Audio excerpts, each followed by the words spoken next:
All right, we are live with another episode of the Beat broadcast. My name is John Henry, I'm Jesse Schulzeberger. and we're really excited to be back for week number 2. And I want to encourage everybody watching to please comment, like, subscribe, all that jazz. We would love to hear from you and want this to be as interactive as we can. So if you have any questions, please hit us up in the comment section. We'll try to get to them during the show. So yeah, just let me see. Well, why don't we start out with just a bit of a memorial, I guess. No, we'll get to that later in the show. But we're going to start out this week, I guess, with Jesse and I talking about Corona, basically, and how coronavirus and the pandemic has affected our playing, our careers, and kind of like what we're looking at going forward for the music industry, for drummers. It's it's sort of been the genesis of this show. It's a little bit of the how we started doing this, but we didn't get into it too much last week. But we had a request from one of our viewers to kind of cover that topic in a little bit more depth. So just wanted to get into that. So Jesse, you want to talk a little bit about what's been going on for you post pandemic and or during the pandemic, and what you're Right. looking forward to? Yeah. Well, I think the comment was kind of how has Corona affected us as musicians. I mean, I think it's affected all of us in the music industry. Basically, work has stopped as far as being performers, short of going online and doing this type of thing. The As on the teaching end of things, of course, lessons have moved over to digital platforms, Zoom and Skype and FaceTime and whatever we can do to kind of get it done and keep students engaged and people learning. So I think that's been a really interesting thing that's happened with all of this is I think people were a little reluctant before to even consider taking lessons. I never even gave lessons online until the middle of March. And, I'd always taken and given lessons in person, and it kind of really changed the whole teacher student dynamic. Right. And How so exactly? Like what do you mean by that? well, I think it's changed the way lessons go. Right. Using this sort of a platform, it's virtually impossible to jam with your student real time. Right. So there's a lot of this is going to be showing things to students and then students playing back. You can't just reach over and correct somebody's grip or Right. sometimes the camera doesn't quite get that across. I've so many times I've just held my grip or something up to the camera, letting my students really see what's going on in my hands. So I think that is maybe a drawback from it. I think something that's cool is, students, they're sitting at home. You're potentially bored, and at least we can continue learning and everything. Yeah. Now, me being a drummer and kind of always trying to learn new concepts, I've spent a lot of times because like some of my drum heroes are out there doing master classes online. I'm watching that. I'm spending a little more time maybe cruising around on YouTube, watching tutorials, trying to pick up some new stuff, sharpening my own tools here at home. So when we go back out to perform again, we're better off. We want to come out swinging on the other end. Yeah. So that has definitely been a something that's happened since the corona. Yeah. I was noticing recently a kind of a bunch of people posting articles of like, oh, the music industry might never recover, or live events might be done until 2021 or 2020. It seems like there's a lot of doom and gloom, and I think I want to kind of offer a little bit of a counter narrative to that, and because I don't think that obviously this is a very serious situation and it should be taken seriously and so on. But, just this idea that like everything is fundamentally different and fundamentally changed now, I think is maybe overreacting a little bit, it's not, it's not like zombie apocalypse out there. It's serious, but it's not, I don't think this is something where we need to just like fundamentally reevaluate like everything about our entire, careers and the music industry as a whole. And I just I've seen a lot of articles, and it's sort of like this is how it's going to be, different, but not offering a whole lot of like constructive advice on, how can musicians start making money right now? Like how can artists start making money in this digital age? And the reality is some of this stuff is not going to come back, and it's not going to and live events are not going to come back until there's some kind of, happy medium of consensus between the government and society about, how safe is it? How much risk are we taking by going out and, going to these events and, surrounding ourselves with a bunch of sweaty people, and because this is how we grew up. I mean, at least people who love shows and going out to, clubs, shows, whatever, we are a social species. And I think it's, when I hear this talk of like, you're never going to, we should never shake hands again. And, we shouldn't do, I don't know. I don't want to be reactive, but it kind of rubs me a little bit wrong, because I just feel like that's such an essential part of human nature is contact with each other and social contact. And I really don't want to see that go away. And, I want to see constructive answers to these questions rather than this sort of like, frankly, a little bit self-indulgent kind of doom and gloom.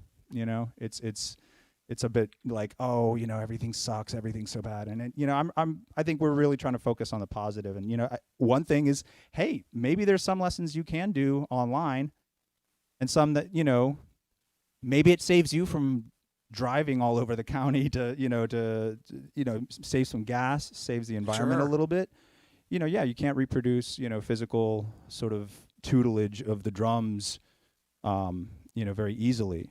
And I certainly wouldn't, I don't think I would ever want to replace what I learned from my drum teacher physically while he was able to be like, he's like, no, your wrist should move like this, or your feet should move like that. There is a undeniable physical element to it. But I also think there's some real advantages to you being able to like do this from your studio. And heck yeah, it's great. And one thing is I'm seeing my students in their homes. I'm seeing their kits. I'm going, man, your hi-hat's over in left field. Let's tighten that up. Right.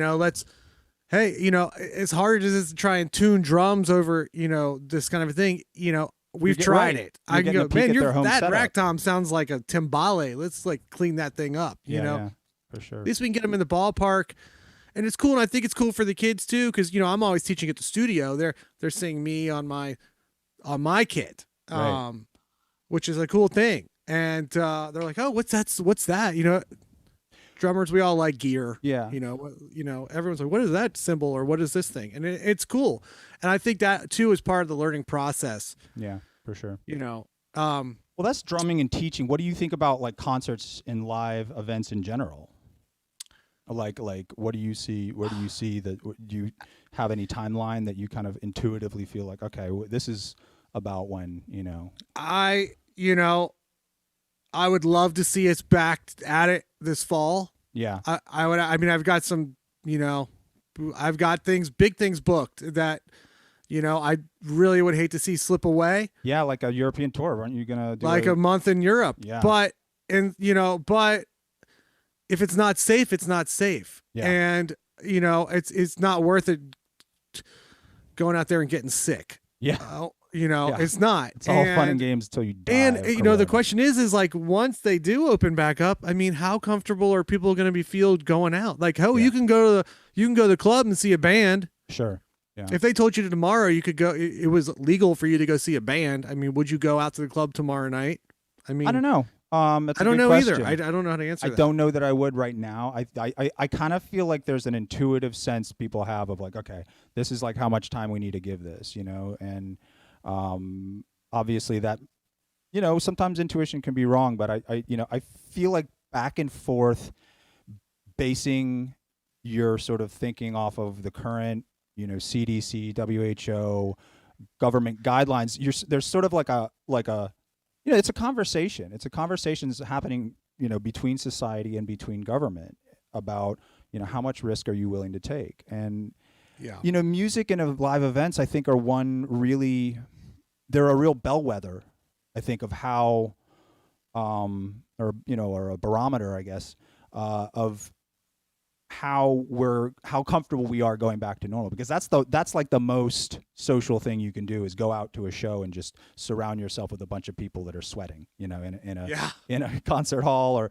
assuming it's a stand-up show and it's not like a sit-down theater show, but, right. I mean, so I think, in a sense, it is important to gauge, musicians and people and music lovers, because that's, a lot of stuff you can do without having to necessarily like be right up next to people, but going to festivals, going to concerts, going to live events is not one of them. That's irreplaceable. So, I mean, and I would say too, I think it's important. There's a lot of people out there doing live streams daily. Yep. Big bands to small bands. And I think if you are a true lover of music and a supporter of the arts, you should help these people out, buy their records, buy their merch, throw a couple bucks in their tip jar or whatever, and help them along, because it is hard. It's hard for everybody. Yeah, and it's hard to stay kind of positive too. Well, speaking we of, don't know where the end is. Speaking of donations, we have a PayPal set up for Beat Broadcast. This is something we're doing, for the love of the community, to entertain, to educate, but we certainly don't not love money for what we do. So if you want to donate a little bit to help us cover the cost of producing a show like this, Jesse is full-time teaching and gigging. I have a day job, but I'm pretty active nights and weekends as a DJ and producer myself, and I've lost some considerable income from this myself. So any and all contributions to our show here are warmly appreciated. So yes. Please hit us up, paypal.me/beatbroadcast. And heads up, we're live also on YouTube finally. We got the restream going on, so we're live on 2 platforms. Happy to see that is actually working. Check us out on YouTube. And last week's episode is up there on YouTube if anybody wants to catch that. That's right. So what do you think? Should we get into some drums here, buddy? Yeah, man. Moving on to lesson of the week here. All right. So I thought this week what we talk about is some paradiddle fills and some paradiddle variations, and we'll go into that. This is kind of we'll see here. This is kind of a 2-level lesson here. Okay. I'll try and be quick. Yeah. For those of us who don't know, in case we don't know, paradiddle is right, left, right, right, left, right, left, left. Okay, that's our paradiddle basic rudiment. Every drummer should have this under their belts, locked down. You're going to play it forever. Yeah. So the concept here is it's pretty simple. We're going to try and make a paradiddle fill. Okay, and this is where we're going to start with this lesson. So let's say we're going to play these paradiddles in a 16th note phrase. Okay, so that's 4 groups of paradiddle. Right, left, right, right, left, right, left, left, right, left, right, right, left, right, left, left. 16 stroke. Yeah. Hey, your audio just cut out, Jesse. Hey, Jesse, your audio just cut out, buddy. Hey.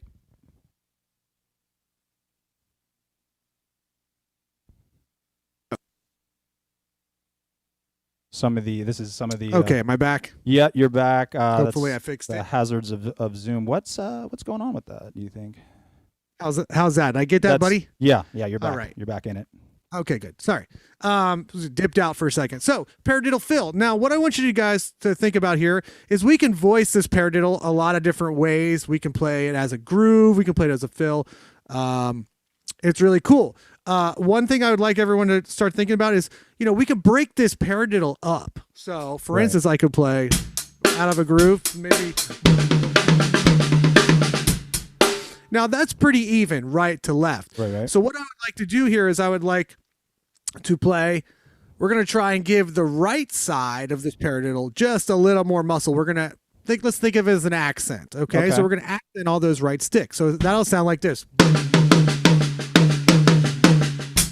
And you can kind of ghost note the left stick, and it really gives it a cool feel.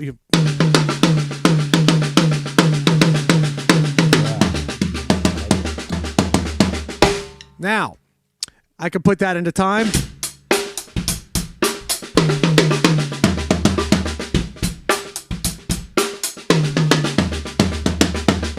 Or I could also flip it and play it.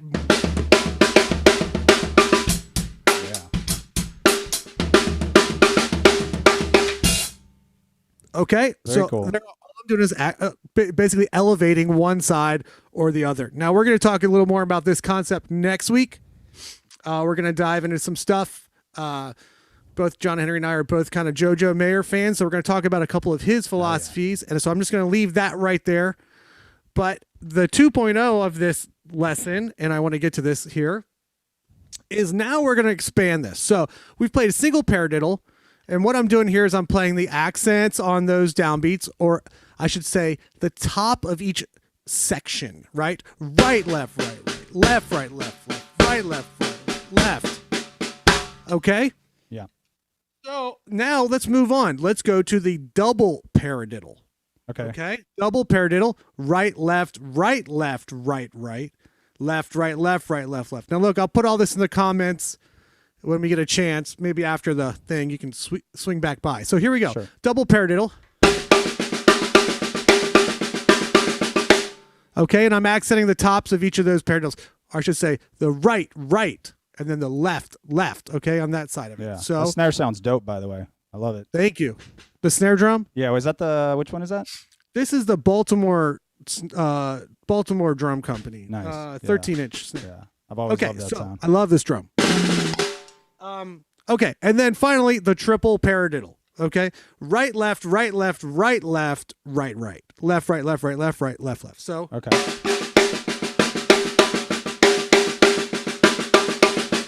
Okay, so I notice I'm accenting the tops of those 1 and 2 and 3 and diddle. Great way to count paradiddles. 1 and diddle, 1 and diddle, 1 and 2 and diddle, 1 and 2 and diddle, 1, 2, 3 diddle. I can go right through them. Cycle right through those. Yeah. It's a little more musical to count it that way. For me, I'm not going right, left, right, left, right, left, right. I get lost in there. Okay. Yeah. Right. So it just you get lost. You gotta.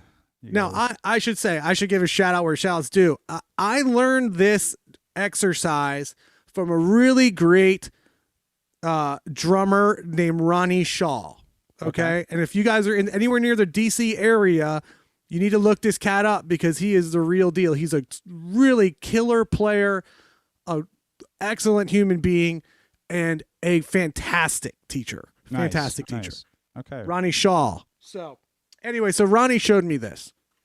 So the idea here is what we're going to do is we're going to take a string of numbers. Again, I'll put this in the comments of the exercise. So let's just take a real simple one to start. We're going to say 1, 2, 3, 3, 2, 1. That's real simple, okay? I'm going to play right, left, right, right, left, right, left, right, left, left, right, left, right, and go right through. So watch, here we go. 1, I'll just do 1, 2, 3 first, make this easy. 1, 1, 2, 1, 2, 3. Okay, see what I did there? 1, 1, 2, 1, 2, 3. Okay, and I stopped it. Yeah. Now, I would say this fill helped me out. I mean, how many times have we been in a fill, we come around something and our sticking gets turned around. Yeah, right. I don't want to get out of it. Yeah. I'm like, this was a great fill. I did something really cool. And then it's like, blah. Yeah, right? Yeah. I think we've all been on that train. This helped me kind of ease up those transitions. Yeah. It helped me, one, come out of a fill on a double somewhere that I wasn't really comfortable with. Right. So I could turn it back around to the downbeat. Right, because you got to go around the kit and then you're coming back. And if you end on the right hand, then you got to come back to the 1 on the hi-hat. And sometimes like ergonomically, spatially, that just doesn't work. So you got to do that double on the end exactly, of it. So to turn it around. Physically, so, it's about getting your hand back there.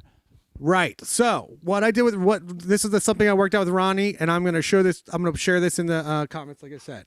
So we would do streams of 12 numbers, random numbers 1 through 3. Okay. So I have some numbers scribbled on a piece of paper here. It looks like 1, 2, 3. I don't expect anyone to memorize this. Right. 1, 2, 3, 2, 1, 2, 3, 1, 2, 2, 2, 1. Okay, just random numbers. Yeah. So what I'm going to do here is I'm just going to play off the snare drum.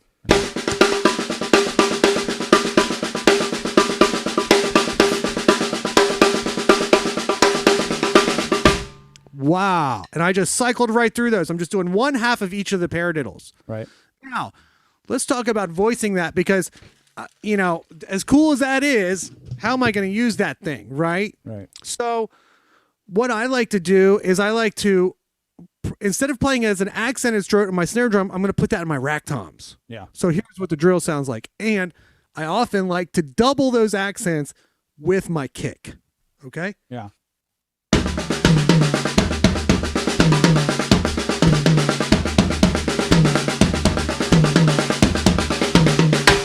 Yeah. Now that's starting to sound like something. Yeah. Still a little long-winded. So how are we going to apply this? Yeah.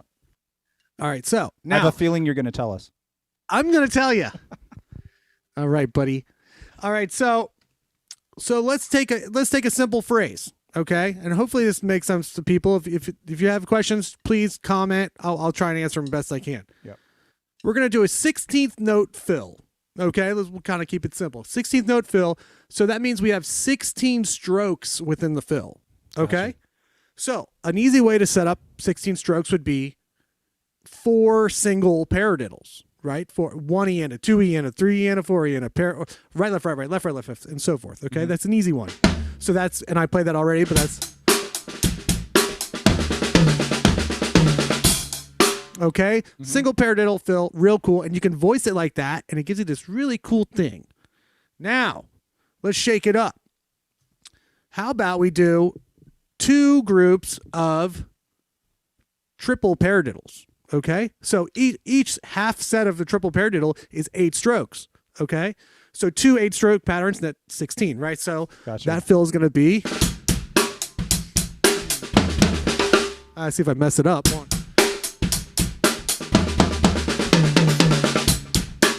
Do it again. There you go. The hip. Yeah. Right? So now there's a bunch of variations there. Yeah. Let's go one step further. We'll start to really get weird. This one we're going to do a single paradiddle followed by 2 sets of double paradiddles. So you have a group of 4 followed by a group of 6 followed by another group of 6. That's 16. Right? On paper that fill looks like 1 2 2. Okay?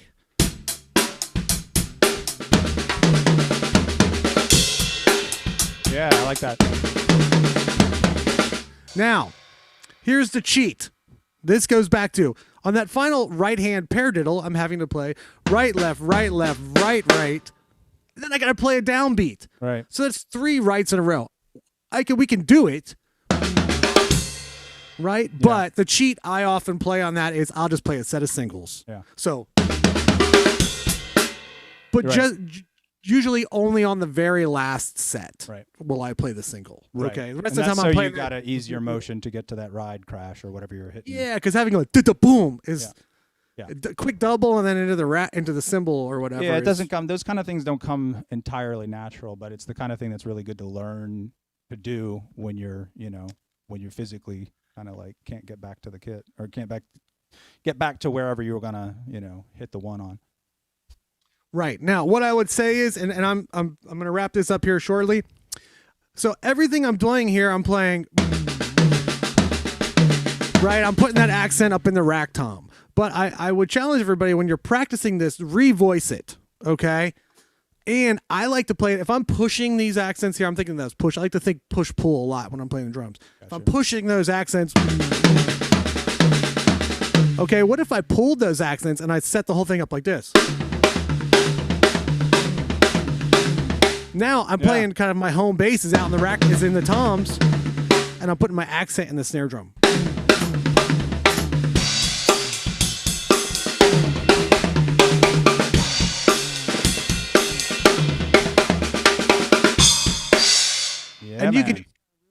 on it, and it's super fun. It's dope. So, I love it. in the comments, I'm going to put a rack of some strings of just some numbers, 12 numbers in a row that you can get the thing going on. Yeah. I'm going to give you some 16th note combinations, and then I'm actually going to give you some 6-tuplet combinations that I put together. A little bit harder. I recommend get those 16th notes solid before you're tapping the 6-tuplets.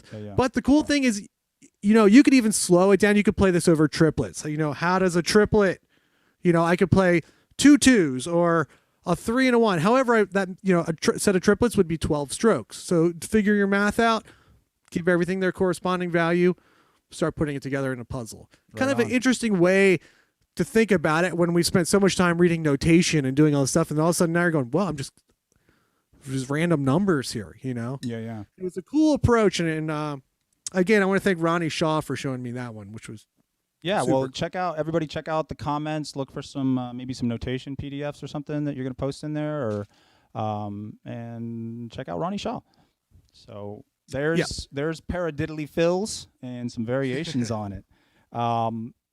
And up next on this episode, we wanted to, we like to really honor musical heroes and inspirations. So I think a regular part of this show is just going to be birthdays and memorials. And another recent passing in the music world, although he wasn't a drummer per se, he was very influential, I think, on a lot of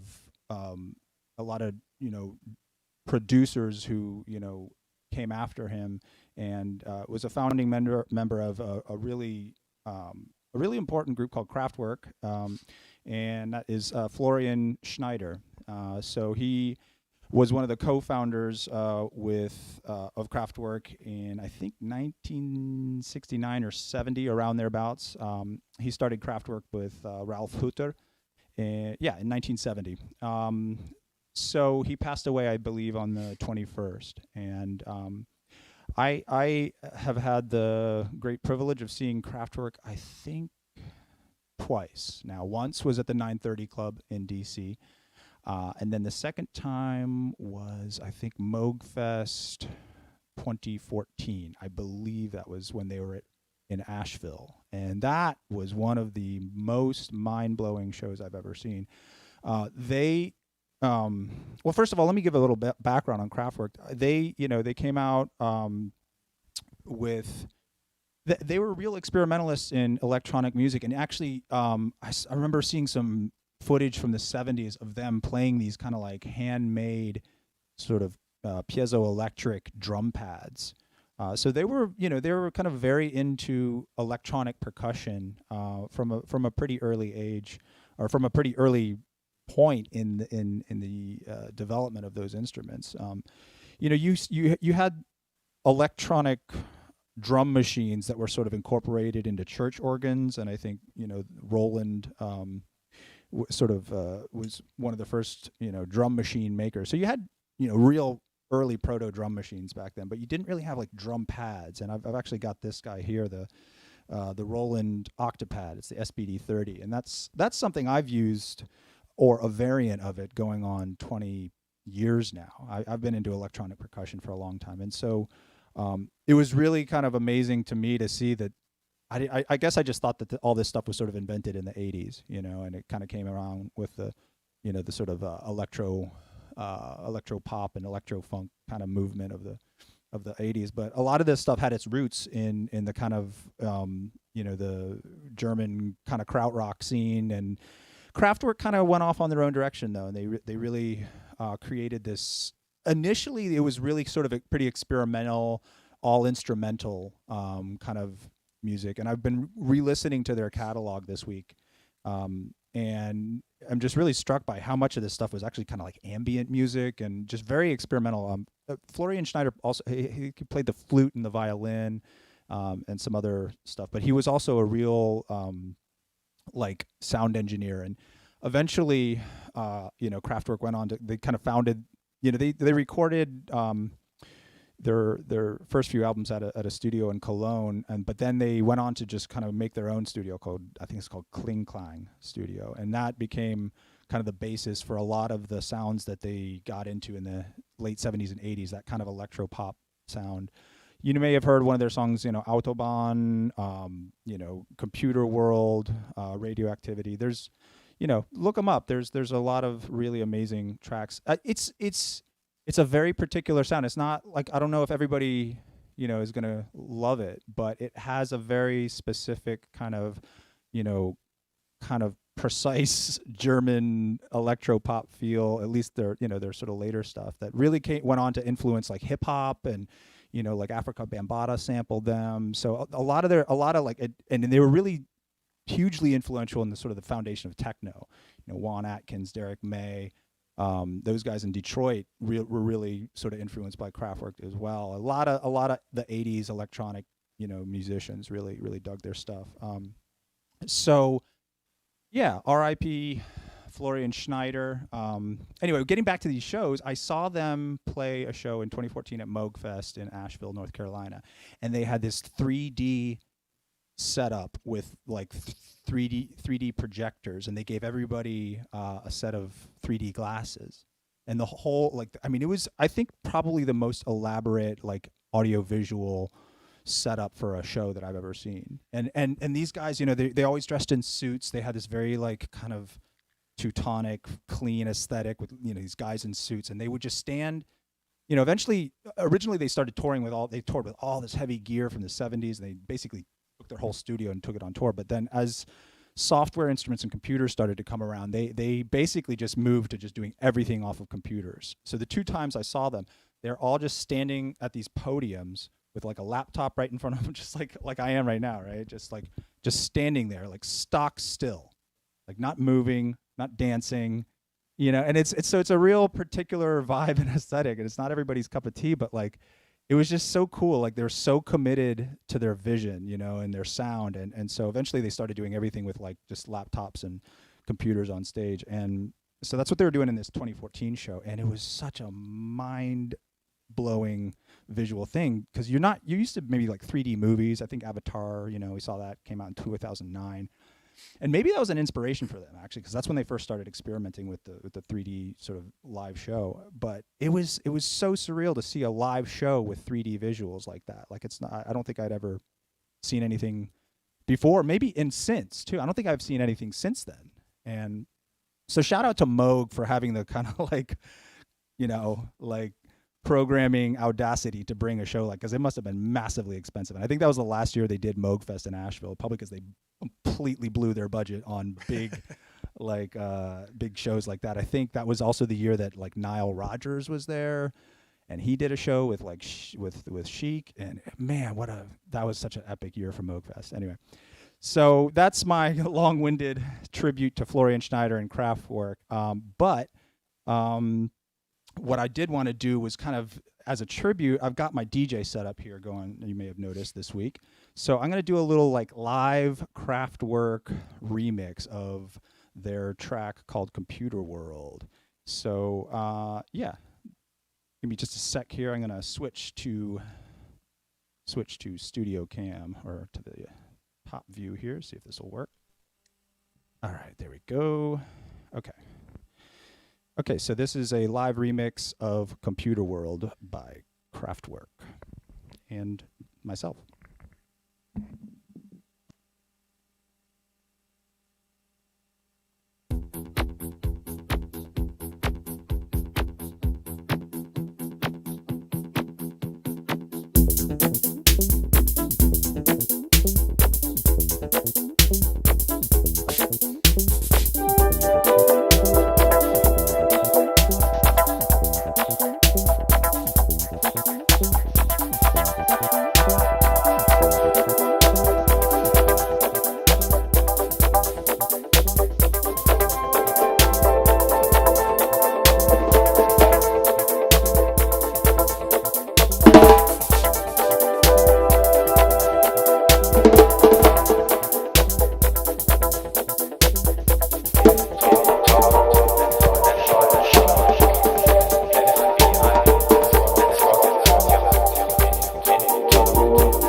Yes. That John track. Henry Dale, y'all. There we go. That's nice. That's cool. Thank you. That was all sort of free form improvised. So yeah, that's and I think Kraftwerk would have loved a kind of setup like this where you can do live remixing. Although one thing I think Florian Schneider actually did leave the band in 2008. So just a little bit of trivia there. But they kept touring, and I think they may still be touring. So if you get a chance, let me turn off this delay on my voice. If you get a chance, definitely go see them. It is well worth it. So also, we got a birthday, right? Yeah. Yeah. So you want to take the birthday? We do have a birthday. It was Dennis Chambers. Chambers. Who, if you guys don't know who Dennis Chambers is, he's probably just about one of the baddest dudes out there. Played with P-Funk, played with a bunch of bands. Schofield, he's the drummer on that, on Pick Hits. Okay. Killer record. I've seen Dennis Chambers a couple of times. One of the coolest concerts I think I've ever been to in my life was I went to the Paul Reed Smith anniversary concert in Baltimore. Okay. And it was a Paul Reed Smith band with Dennis Chambers on drums and John McLaughlin on guitar. Holy shit. And it was crazy. For those of you who don't know, Paul Reed Smith is I believe the inventor of the PRS guitar, right? Yes, yeah. Exactly. So and that's Santana plays it, and John McLaughlin plays them. And, does he? I didn't realize he was and a PRS then guy. it was an incredible concert, and Aquarium Rescue Unit was there. Okay. And is that, they kind of Colonel, what's his name? Colonel Bruce. Yeah, that was right before he passed. And Jimmy Herring was there. Jimmy Herring also is playing Paul Reed Smith guitars, or at least he was. Right. And Jimmy Herring and John McLaughlin, they did all this Mahavishnu stuff, and it was like incredible. And Dennis Chambers was the drummer on it. I mean, talk about a dream gig. Yeah, that's insane. Did he ever play with Mahavishnu Orchestra? No, that was Cobham. Yeah, so it's been Cobham. It was Cobham. I mean, but Cobham left to do his own thing eventually, right? And then it was like, I know like Narada Michael Walden, who was a producer for Mahavishnu, ended up playing on some stuff with them. But I don't think any of their stuff really hit with the energy that Billy Cobham had. I always kind of wondered if that was. I'm sure he's jammed with some of the players in it, but I always wondered if Chambers got into any of the Mahavishnu. I'm sure he listened to Billy Cobham. I mean, come on. Didn't we go to a drum clinic he did together? I mean, is that right? Dennis Chambers. Yeah. Didn't we go to that in Reston? Were you at that with me? Yes. I don't remember where we were. It was in Reston. Some music store somewhere down there. What's that drum place there? There's some drum in Reston, Melody? Virginia. Is that what it's called? Maybe. Melody? Yeah, really cool. They had a cool theater. Yes. Yeah. I remember I asked him a question after the drum clinic, because he's like, he's such a, like, if you haven't seen him, the guy's just like, he's just like a monster drummer. He's always doing these like just insane fills, and it's just, he's such a kind of like physically, dominating player. Like but he does it with this sort of laid back kind like of blowing like bubbles, blowing bubbles with bubble howling gum. off He just in is like, his solo. he's like, no big deal, whatever. And I think I asked him, I was like, do you ever like just get the urge to just play like normal like pop music and some just straight ahead stuff? And he was like, oh yeah, I do that all the time. I play on records all the time. So I guess he's been, I mean, he's got an incredible pocket, man. I mean, he's an incredible player. So anyways, he did just have a birthday, which I thought was pretty cool. Yeah, happy birthday, Dennis Chambers. That's great. So anyways, we're getting close to the end here. We did have some comments and people chiming in. I want to say hello to everybody who's chiming in. We really appreciate that. Okay. Who do we got? Any advice for wives of drummers? Who put that up there? Your wife. So any advice for wives of drummers? And my wife's watching too. So let us do do whatever we want with drums. Yeah. Like always. That's it. That's right. Shannon told me one time, every drums that I buy, I have to take her on a vacation. That's a good deal. That's a good deal. I don't know. That's like, it's expensive quick. Yeah. But But Oh, hey, we got some hearts. We got some hearts chiming up here. That'll keep your drum budget down. I bet. You know, you got to do a. Yeah, that's right. I haven't bought any drums for a while. The ones I bought were junk. So Well, I guess they don't count. Here's a bit of advice, honey. I brought home the congas this morning,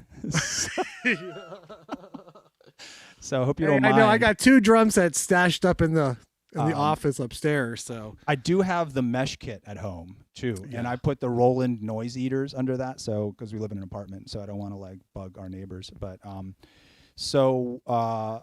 I think this could be a whole topic for a show right here, just musicians and you know. Yeah. But what advice do we have for drummers' wives? For drummers' wives? I mean, you know, if you can skip the load in and sound check, I just advise you go ahead and do that. Just show up for the show. Yeah. Because, you know.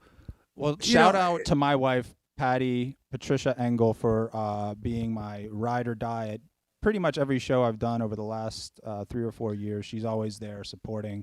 So here's some advice. Keep doing what you're doing, because oftentimes it's like that's your only friend that's showing up, and that counts for a lot. You know, so shout out to drummer wives who come to our shows and support us, because Thank you. Yeah. And it's really hard to get your friends out to shows. So yeah. So we know all about that. But yeah, shout out to Patty. Love you, baby. And what else? Steve Watte said, when we do get out, it's going to be lit. I think he's right. I think you and I talked about this a couple of weeks ago. Yep. When they do cut us all loose and we get out there on these gigs and we have a show, I think not only are the bands going to be really hopefully bringing it, you know, like we've got a lot of pent up energy. Yeah. I think the fans and everybody are going to be really there. And I hopefully, you know, maybe this will change the dynamic at concerts. You know, who knows? Yeah. It won't be the, you know, I'm staring at my phone the whole time or whatever. Maybe it's like people will actually stand there and appreciate it. I mean, I don't know how many times we've been. When do you think the first mosh pit is going to happen? Have you been in when was the last time you were in a mosh pit? Jeez, I couldn't tell you, man. I think the last time I was like actively in a mosh pit was like, it had to have been the 90s. It was like probably the 90s. Probably like some Fugazi show. And even then I don't have my Doc Martens anymore. Yeah, so. Even then they were like, don't fucking mosh at our show. like don't be idiots. So yeah, don't be dumb. Yeah. What else we got? Oh, you were gonna do a little kind of Kraftwerk inspired. Yeah, sure. And I can take it out, right? That's about it. Everybody else is. I mean, people are just saying, "Hey, what's up? Got some cool drummers laying here." Nice. I think people are digging what we're doing, and we do appreciate everybody, you know, chiming in and hanging out with us. And we're going to be back here next week, Tuesday night. Yep. Yeah, Billy Gunn said earplugs. Yeah, no kidding. Yeah. Got mine in right here. Yep. And, you know, you only get one pair of ears, folks. I tell my students that all the time. Yeah. You know, lay back, put that ear protection on. Absolutely, man. I wish, you know, I had learned that earlier on in my teen years when I was going to, you know, every show that I could. Heck yeah. And, you know, and when I was younger, I was working construction and doing all this stuff. I was around a lot of tools and, you know, that stuff I wish I'd have covered up a little more then. Yep. You know, I think some of that hearing loss came from that end of things. So, you know, maybe at your day job, think about it on your day job. Yeah. You know, you only get one set, and when they're gone, they're gone. Yeah, man. And yeah. So anyways, we appreciate everybody hanging out with us tonight. I think we're gonna wrap it up here real shortly. I'm gonna play a little jam. Yeah, so Jesse's got like a sort of Kraftwerk inspired jam. He was playing some stuff for me earlier. Sounds dope. Yeah. So kick it.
Hell yeah.